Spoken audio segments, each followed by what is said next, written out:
মির্জা আব্বাসের ভাবিছিলাম কিছু কমু না, এরে ওরে দিয়া মেসেজ পাঠায়, আমি যেন আর কিছু না কই, আমি যেন তারা না ধরি, আবার নিজে তার দলের কর্মীদের লালায় দেয়, কয় নাকি সোজা হয়ে যাবো। শুনেন, আপনার ফেসবুক চালান নাকি? চালান, জবাব দেন না কেন? জবাব নাকি ফেসবুকের মধ্যে উল্টাপাল্টা কথা লেখে, জবাব দিয়ে দিয়ে এগুলো সোজা হয়ে যাবে। মিথ্যা কথা বলবেন, অপপ্রচার করবেন, অপকথা বলবেন, কথা বলবেন, কুকথা বলবেন, একটা মানসিক চরিত্র হরণ করবেন, এগুলো কি ভাই? আমরা রাজনীতি ছেড়ে দেবো, আপনারা একটু দেশে আসেন, আপনাদের অনেক জ্ঞান, আপনাদের অনেক বুদ্ধি, আপনাদের জ্ঞান বুদ্ধি আমাদের অনেক প্রয়োজন, আপনারা দয়া করে দেশে আসেন, বুদ্ধি দেন, কথা বলেন, কাজ করেন, মেনে নেব। আমরা রাজনীতি করবো না, আপনারা আসেন না। আজ শুধু বিএনপি নিয়েই কথা। বিএনপি তো গালাগালি করিচ্ছে, আর একটু গালাগালি করার সুযোগ পাইল আর কি। আগে তিনজন মুরব্বী নিয়ে কথা, মুরব্বী নেতা নিয়ে কথা, আগে মাপছে আনি প্রত্যেকে শ্রদ্ধাভাজন রাজনীতিবিদ। প্রথমে মির্জা ফখরুল ভাই, মির্জা ফখরুল ভাই কইছেন ইউনূস সাহেব দয়া কইরা তাড়াতাড়ি নির্বাচনটা দেন। আর সরকারকে ইউনূস সাহেবকে বলতেছি, আপনিও দয়া করে এটা তাড়াতাড়ি করেন। তাড়াতাড়ি করলে কি হবে, যে জনগণ ভোট দিয়ে তার নিজস্ব সরকার তৈরি করতে পারে। দেখেছেন সুর নরম হয়েছে, কি হুঙ্কার দিচ্ছিল বিএনপির লোকজন। 3 দিন আগে গেছিল নির্বাচনের দাবিতে মাঠে নামিচ্ছে বিএনপি, আন্দোলনের হুমকি দিছিল বিএনপি। করেন করেন আন্দোলন, ঈদ তো গেছে, করেন আন্দোলন, নাকি সামনের ঈদের পরে করবেন। এই হুঙ্কার আবার ইন্ডিয়ান পত্রিকা আসে, দেখেন কি লিখেছে, ভোট কবে পরিষ্কার বলুন, বাংলাদেশ যেন গাজা না হয়। সংস্কারের দোহাই দিতেই ইউনূসকে তোপ বিএনপির সাফ কথা, এদেশের মানুষ নিজস্ব সরকার দেখতে চায়। দেখি যাও ইন্ডিয়ান পত্রিকায় কি হেডিং দিছে। ইন্ডিয়ানদের নির্বাচন নিয়ে এত কুরকুরে নি কেন বলেন তো? আমরা যদি আমাদের আক্কেল কাজে লাগাই, ইন্ডিয়া জিন্দিগিতে এমন কিছু বলবে না বা এমন কিছুতে সাপোর্ট করবে না যাতে বাংলাদেশের মানুষের ভালো হবে।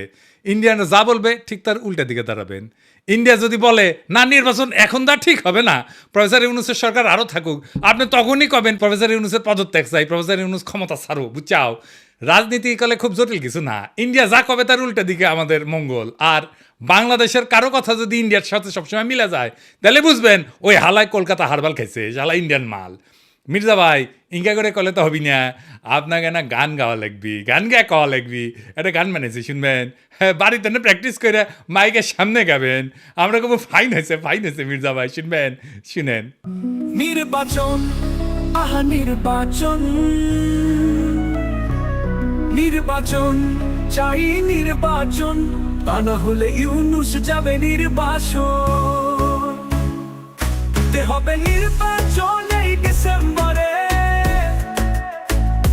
তা না হলে আন্দোলন রাজপথে ঘরে ঘরে।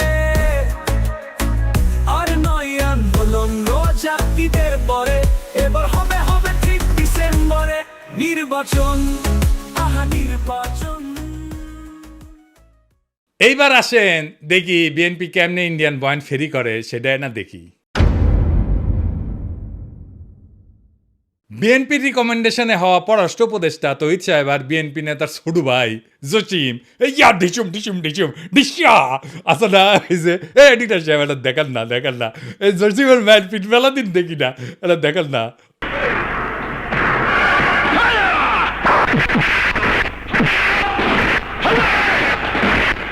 আর দেখি যাও ক্যাঙ্কা হিরোইনছি এই জসিম কইল যে 1971-এর জন্য পাকিস্তানে ক্ষমা চাইতে হবে। তো এটা তো আমি আর ইন্ডিয়ান বয়ান। তো এই পানি পড়া সে কই থেকে আসিছে? ইন্ডিয়া থেকে আসিছে, তাই না? সে একই পানি পড়া মির্জা ফখরুল সাহেব পাইছেন, দেখেন উনি কি বলেন। পাকিস্তান সেনাবাহিনী সেই যে হত্যাযজ্ঞ করেছিল তার জন্য আজ পর্যন্ত কিন্তু ক্ষমা চায় নাই। গণহত্যা করেছিল, লক্ষ লক্ষ মানুষকে হত্যা করেছিল, তার জন্য পাকিস্তান এখন পর্যন্ত কিন্তু বাংলাদেশের কাছে ক্ষমা প্রার্থনা করে নাই। উনি মনে করেন পাকিস্তান ক্ষমা চায় নাই, অথচ আমরা জানি তিনবার রাষ্ট্রীয়ভাবে পাকিস্তান ক্ষমা চেয়েছে। একবার মন্ত্রী পর্যায়ে, একবার প্রধানমন্ত্রী পর্যায়ে, আরেকবার রাষ্ট্রপতি পর্যায়ে। তো উনি তো বাংলাদেশ সরকারের মন্ত্রী ছিলেন, সে সময় ওনার মনে হয় নাই যে ওনার পাকিস্তান তো ক্ষমা চায় নাই। এখন কেন বলেন? কারণ ইন্ডিয়া বুঝেছে আমরা তোমার ক্ষমতা এনে দিচ্ছি, এমনি তো হবে না, খরচাপাতি আছে। আওয়ামী লীগ যে সার্ভিস দিত সেটা দাও। কি সার্ভিস? জাহাপনা। মির্জা ফখরুল কইছে পাকিস্তানকে বাম্বু দিবা, ইন্ডিয়া কইছে, তো উনি বাম্বু দিলেন। আচ্ছা এবার বলেন তো, এই দল পাকিস্তানের সাথে স্বাভাবিক সম্পর্ক করতে পারবে? ইন্ডিয়া যে ফ্যাসিবাদ চালাইলো, কোনোদিন কইছে বিএনপি ইন্ডিয়া ক্ষমা চাইতে? নাকি বলবে জিয়ারে তো খুন করেছে তাই না? এটা কোনোদিন বলিছে? বলে নাই। কিন্তু ইন্ডিয়া আমাদের বন্ধু দেশ বলতে বলতে মুখে ফেনা তুলে ফেলিছে। দেখেন, ভারত আমাদের প্রতিবেশী, সবচেয়ে বড় প্রতিবেশী, আমাদের বন্ধু। আমাদের যুদ্ধের সময় 1971 যুদ্ধের সময় আমাদের সহযোগিতা করেছিল। আমরা ভারতের কাছে সবসময় প্রত্যাশা করি যে ভারত বাংলাদেশের মানুষের পাশে দাঁড়াবে। যাই হোক মির্জা ভাই, আপনি তো বলেন মুক্তিযুদ্ধ করেছেন, এটি সেই সময়ের গল্প শুনবার চাই। মানে কোটি কোটি যুদ্ধ করেছেন, কোটি ট্রেনিং নিছেন, কারা কারা আপনার সহযোদ্ধা ছিল, কবে অস্ত্র জমা দিলেন, কি অস্ত্র ব্যবহার করেছেন, মানে হাউস আছে কেন পাকিস্তানের উপরে যেমন বিলা, আপনি তো মনে লয় যে সখানিক পাকিস্তানি আমি জয় বাংলা করেছেন না গল্প করবেন। হাউস আছে আমার কলে চুপি চুপি কই মির্জা ভাই, আপনার উপরে না হেভি স্টাডি করেছি। কেন করেছি জানেন? আপনারা বোঝার জন্যে স্টাডি করে পেয়েছি কি জানেন? না খারাপ কিছু কমু না, আপনার লাইফ হিস্ট্রি কিন্তু ইন্টারেস্টিং। আপনি ঢাকা কলেজের ইকোনমিক্সের টিচার হিসেবে ক্যারিয়ার শুরু করেন, শিক্ষকতার ক্যারিয়ার।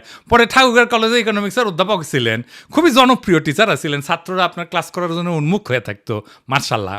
আবার অদ্ভুতভাবে আপনি বাংলাদেশ সরকারের পরিদর্শন এবং আয় ব্যয় পরীক্ষণ অধিদপ্তরের একজন অডিটর হিসেবে কাজ করেছেন।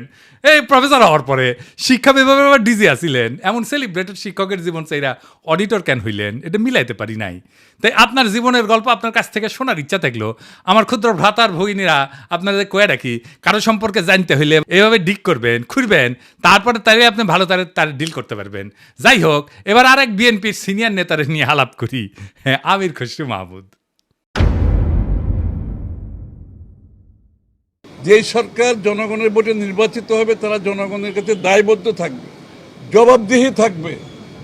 সেটা যেই সরকারই হোক, কোনো মহামানবকে বাংলাদেশের দায়িত্ব দেওয়ার জন্য বাংলাদেশের মানুষ নির্বাচনে, এই বাংলাদেশের মানুষ আন্দোলন সংগ্রাম করে নাই, ত্যাগ স্বীকার করে নাই। আর কোনো মহামানব কোনো দেশের গণতন্ত্রের সমাধান দেবে, তার জন্য বাংলাদেশের জনগণকে অপেক্ষা করতে হবে, এটা বিশ্বাস করার কোনো কারণ নেই। আমির খসরু ভাই উনি কইছে নির্বাচিত সরকার জবাবদিহি করবে জনগণের কাছে, কোনো মহামানবকে ক্ষমতায় বসানোর জন্য বাংলাদেশের মানুষ আন্দোলন সংগ্রাম করে নাই, ত্যাগ স্বীকার করে নাই। উনি ত্যাগ স্বীকার করেছেন, ওরা ত্যাগ স্বীকারটা এটা দেখে আসেন। হ্যাঁ, আমির খসরু ভাই আপনি তো ডিসেন্ট মানুষ, আশা করি আপনি ক্ষমতায় গেলে তো বটেই, ক্ষমতায় যাওয়ার আগেও জবাবদিহিতা করবেন, তাই না? আচ্ছা আমির খসরু ভাই, এই যে হোটেল সেরিনা আপনার ছিল তো না? এখন আপনি কইবেন যে আমি মালিকানা ছেড়ে দিছি, কথা সত্য মানলাম, আপনি মালিকানা ছেড়ে দিচ্ছেন। কয়টা জিনিস বলেন তো, যে জমিটা যার উপরে দাঁড়িয়ে আছে হোটেল সেরিনা, এটা তো চট্টগ্রাম স্টক এক্সচেঞ্জের জমি, তাই না? ওই সময় আপনি চট্টগ্রাম স্টক এক্সচেঞ্জের চেয়ারম্যান ছিলেন, তাই না? তো কি কি হয়েছিল আমি বলি খসরু ভাই, কিছু মনে করেন না, আমার কনফিউশন হয়েছে, কনফিউশন দূর করে দাও আপনার দায়িত্ব। আপনি বিএনপির অতি গুরুত্বপূর্ণ নেতা, আপনি জবাবদিহিতার কথা বলেন, আপনার দলের হাতে রাষ্ট্রের দায়িত্ব যাবেন, আসেন কি কি হয়েছিল দেখি, কোথাও বই লিলে ধরে দেন, তাই না? মানুষের ভুল বোঝা ঠিক না আপনারে, তাই না? 1995 থেকে 2001 সাল আপনি তখন, এটা আওয়ামী লীগের আমল, আপনি তখন চট্টগ্রাম স্টক এক্সচেঞ্জের চেয়ারম্যান ছিলেন। এই সময় রাজুক থেকে ঢাকার Banani road number 17 plot number 27 Chittagong stock এক্সচেঞ্জের টাওয়ার নির্মাণের জন্য কেনা হয়, মাশাআল্লাহ। কিন্তু সমস্যাটা হইতেছে যে ভবিষ্যতে এই জমি আপনার ব্যক্তিগত মালিকানায় পরিণত হবে। কেমনে হবে? এটা বিশাল স্টাডির ব্যাপার, মেলা সময় লাগিছে কলে, এমন কঠিনভাবে এটা খাইছেন আপনি, মাশাআল্লাহ, জটিলভাবে খাইছেন কলে আপনি। এটা আপনার আমার স্যালুট জানানো লাগে। যদি এরকম জমি জমার লোভ টোপ থাকলে হইনি না আমি গেল আপনার ছাত্র হইলাম নি। কি চমৎকার ভাবে যে আপনি খাইছেন এটা।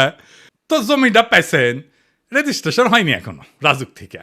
তো 25শে সেপ্টেম্বর 1999 সালে 74তম বোর্ড মিটিংয়ে চট্টগ্রাম স্টক এক্সচেঞ্জে সিদ্ধান্ত হয় যে প্লটটা ডেভেলপারকে দেবেন। ডেভেলপারটা ঠিক করে ফেলেন, আপনার নাম হচ্ছে গোলাম সারোয়ার। মুশকিলটা হইতেছে উনি আপনার ভগ্নিপতি। তখন প্লটের রেজিস্ট্রেশনই হয় না। রেজিস্ট্রেশন হওয়ার আগে আইনত আপনি ডেভেলপার নিয়োগ দিতেই পারেন না। আপনি ডেভেলপারকে নিয়োগ দেন ওই মিটিংয়েই, এটা একটা প্রক্রিয়ার লঙ্ঘন, কারণ এটা তো আপনার ব্যক্তিগত প্রতিষ্ঠান না। 19শে জানুয়ারি 2000 সালে রাজুকের সাথে রেজিস্ট্রেশন হয় আপনার চট্টগ্রাম স্টক এক্সচেঞ্জের। আপনি চেয়ারম্যান থেকে নিজের ভগ্নিপতিকে ডেভেলপারের দায়িত্ব দিতে পারেন? হ্যাঁ, আপনি মুরব্বী মানুষ, জিজ্ঞেস করলাম আর কি। মানে ধরেন আমি যদি কখনো চট্টগ্রাম স্টক এক্সচেঞ্জের চেয়ারম্যান হই, আমি কি আমার ভগ্নিপতির স্টক এক্সচেঞ্জের জমিতে বিল্ডিং বানানোর জন্য ডেভেলপার হিসেবে নিয়োগ দিতে পারবো? নাকি পারবো না? এরা কয়া দিলেন আর কি, এনে শুনলাম মুরব্বী মানুষ না। আচ্ছা এইবার 15ই নভেম্বর 1999 75তম বোর্ড মিটিং, মানে একটা পরেই আর কি, এখানে সিদ্ধান্ত হয় যে গোলাম সারোয়ারের সঙ্গে চুক্তি হবে যে চট্টগ্রাম স্টক এক্সচেঞ্জকে উনি বেসমেন্ট এবং 5টা ফ্লোর দেবেন, মানে 6টা আর কি। ভালো কথা, এই 5টা ফ্লোরের কথা মনে রাখেন, বেসমেন্ট সারা 5টা। হ্যাঁ, এরপর 13ই ফেব্রুয়ারি 2000 সালে চট্টগ্রাম স্টক এক্সচেঞ্জের বোর্ডকে পাশ কাটায় স্টক এক্সচেঞ্জের সিইও ওয়ালিউল মারুফ মার্টিন এবং গোলাম সারোয়ার, আপনার ভগ্নিপতি, এই দুইজনের মধ্যে একটা আনরেজিস্টার্ড চুক্তি হয়, যে চুক্তি কখনো রেজিস্ট্রেশন হয়নি। আপনি আগে বোর্ডের মিটিংয়ে ডিসিশন নিয়েছিলেন 5টা দিবেন ফ্লোর, এইখানে আপনি লিখলেন 4টা ফ্লোর দিবেন। এটা কমে গেল আর কি। এইটা অবৈধ চুক্তি এবং জালিয়াতিপূর্ণ চুক্তি। এখানে পেনাল কোড 467, 468 এবং 471 ধারা লঙ্ঘন হয়েছে। হ্যাঁ, আইনের ভাষায় কইলাম আর কি।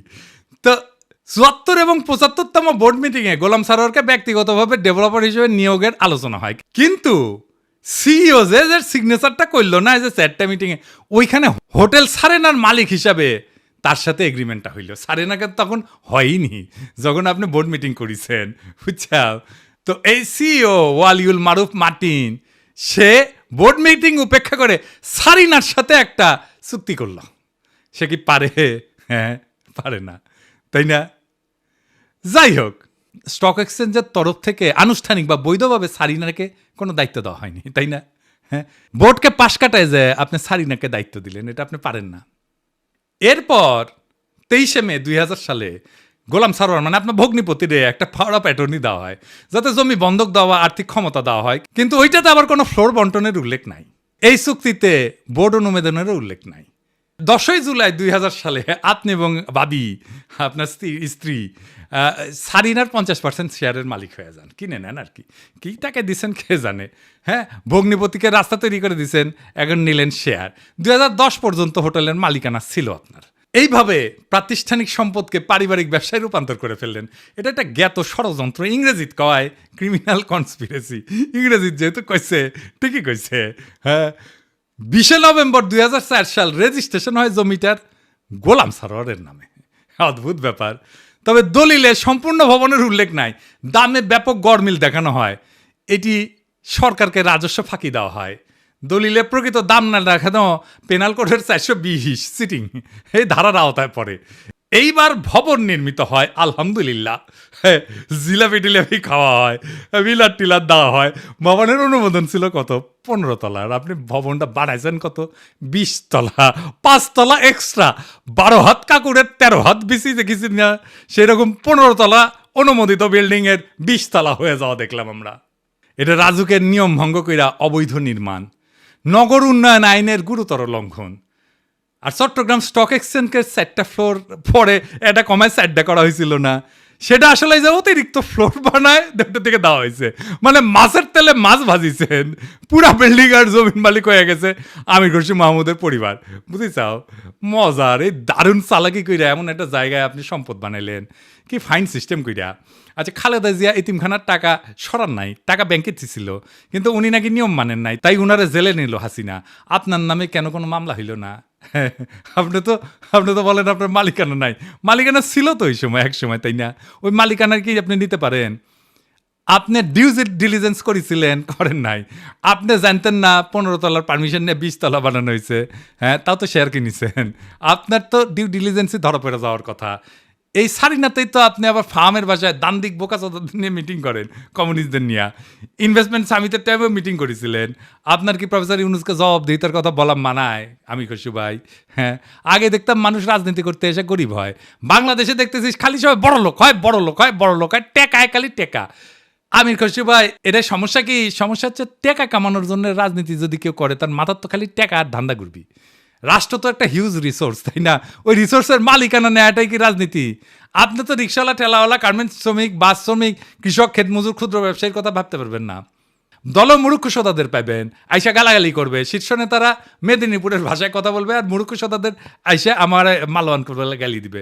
সব আর্কাইভ করা আছে। ইলেকশনের আগে গালির কোলাস কইরা কোন নেতার সাথে ওই মূর্খ সদা ছবি তুলিছে, সেগুলো দিয়ে এপিসোড বানাবনি। মিলিয়ন মিলিয়ন দেখে দেখবি, ফ্রি ক্যাম্পেইন করে দিব।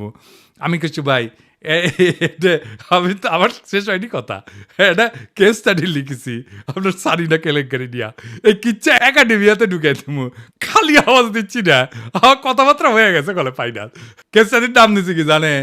The hotel Sarina controversy, conflict of interest and abuse of power in Bangladesh. এটা মেলা জায়গাত পড়ানো হবি, এটা কর্পোরেট গভর্নেন্সে পড়ানো হবি, কনফ্লিক্ট অফ ইন্টারেস্টে পড়ানো হবি, ম্যানেজমেন্টে পড়ানো হবি, পলিটিক্যাল সায়েন্সে পড়ানো হবি, কোনটি না কতগুলো জায়গায়। আর দিন সাথে যাবি ফাইনাল করার জন্যে, আপনি বিখ্যাত হয়ে যাবেন। কইছিলাম না আমাকে লেরো না, হ্যাঁ কাকে লেরতে কাকে লেরে ফেলেছেন এবার মির্জা আব্বাস ভাই।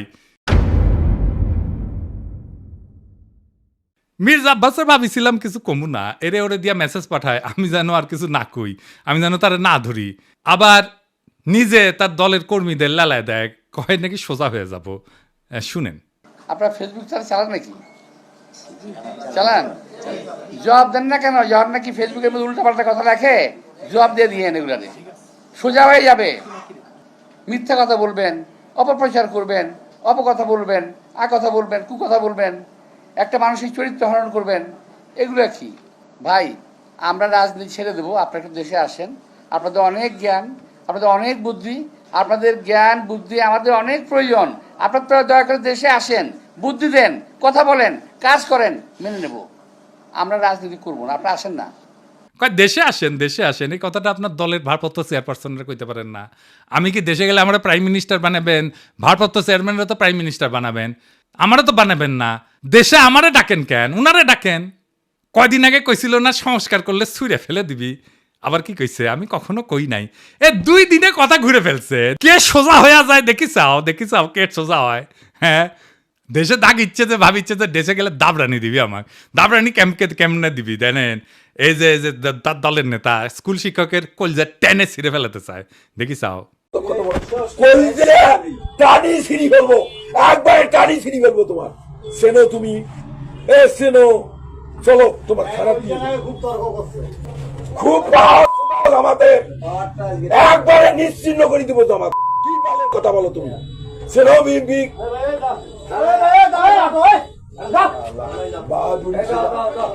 তোমার নামে আমি মামলা দেবো।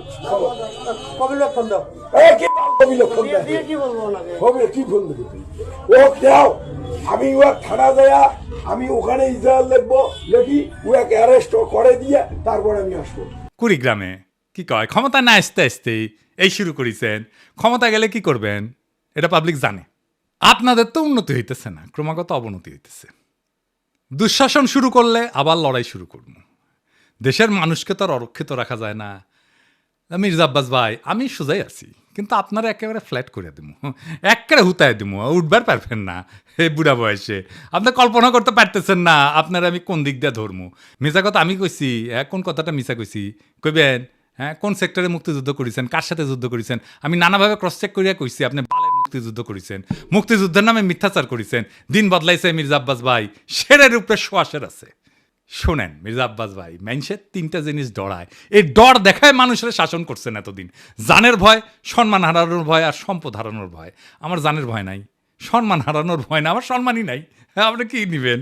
আর সম্পদ এই যে এটা কেড়ে নিতে পারবে না কেউ। আপনার লেসপেন্সারদের পিছে লেগে দিতে পারেন, বালটাও শিখতে পারবেন না। বাংলাদেশের পলিটিশিয়ানরা দুধে দেওয়া তুলসী পাতা না, সব বিগ শটের আমল নামা বাইর করবো টাই না। এইভাবে এই দুর্নীতি আর দুর্বৃত্তায়নের খাজে খাজে বাংলাদেশের রাজনীতি আজকাল এক অলিক নাট্যশালায় পরিণত হয়েছে, যেখানে দাবি দেওয়া আর আচরণ 2টা ভিন্ন গ্রহে বাস করে। এখানে কেউ মুক্তিযোদ্ধা হয়েও যুদ্ধের ইতিহাস বিকৃত করে, আবার জনগণের শাসনের বুলিয়া ওড়ায়, চতুরতায় জনগণের সম্পদকে ব্যক্তিগত সম্পত্তিতে রূপ দেয়। আজ যারা ক্ষমতার বাইরে তারা জবাবদিহিতার গান গায়, কাল যখন তারা ক্ষমতায় তখন জবাবদিহিতার ঊর্ধ্বে ওঠায় হয় তাদের অভিষ্ট। রাজনীতি আজ জনগণের না, নিজের ভাগ্য বদলানোর জাদুর কাঠি। আজ যে দল ইন্ডিয়া বিরোধী স্লোগানে জ্বলে ওঠে, তার বয়ানি আবার ভারতীয় লাইন টু লাইন কপি হয়ে ফিরে আসে ঢাকার রাজপথে। যারা বলেন আমরা নির্বাচিত সরকার চাই, তারাই আবার নির্বাচন আগে নয় পরে টাইপের গানের লিরিক গায়। কেন? হ্যাঁ, কারণ এবার মিউজিক ইন্ডিয়া বানাইছে। আর আপনি যদি জনগণের পক্ষ নিয়ে কথা বলেন, আপনাকে বলা হবে তুই কিসের দেশপ্রেমিক। অথচ প্রশ্ন করার সময় এখনই। জানতে চাই, আপনি যদি জবাব দিতে চান, নিজে কবে জনগণের সামনে দাঁড়ায় জবাব দিছেন? একবার বলেন, একবার দিচ্ছেন জবাব? জনগণের সামনে দাঁড়ায় জিন্দেগিতে দেন নাই, এখন জবাব দিতে চাইতেছেন আপনি প্রফেসর ইউনূসের কাছে। বাহ, মজা আরই মজা। আপনি যদি বলেন দুর্নীতি হবে না, আপনি নিজের জীবনে কোন অধ্যায় প্রমাণ করছেন? দেশের মানুষ সব বুঝে, বোকা না। এখন কেউ চোখ বন্ধ করে ভোট দেয় না। তারা জানে ঢাকা শহরের প্রত্যেকটা বিল্ডিং এর ছায়ায় লুকায় থাকে এক একটা রাজনৈতিক ষড়যন্ত্র, একটা দুর্নীতির ইতিহাস। এখন সময় আসছে গলা ছেড়ে বলার, এই দেশ কারো বাপের না, পারিবারিক ব্যবসা না। এদেশের জমি, গ্যাস, শিক্ষা, ভোট সবই জনগণের সম্পদ।